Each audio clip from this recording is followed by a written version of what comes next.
मी Ram सरकून soil culture हे टोमॅटोसाठी kit वापरलेलं आहे. एक किट वापरलेले सॉईल कल्चरचे टोमॅटो आणि एक सॉईल कल्चरची बॉटल सोडलेली आहे. यामुळे मला मिळालेला हा रिझल्ट आहे. फुटवे भरपूर आहेत, नंबर 1 फुटवे आहेत, कोणताही रोग नाही.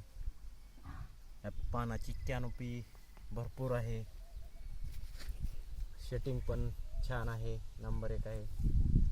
आणि या जमिनीमध्ये भुसभुशीतपणा आलेला आहे. या पांढऱ्या मुळ्याची संख्या भरपूर प्रमाणात वाढलेली आहे. मी हे कल्चर वापरल्यामुळे समाधानी आहे. पहा सेटिंग, कॅनोपी, माल, फुगवण, नंबर 1 प्लॉट आहे.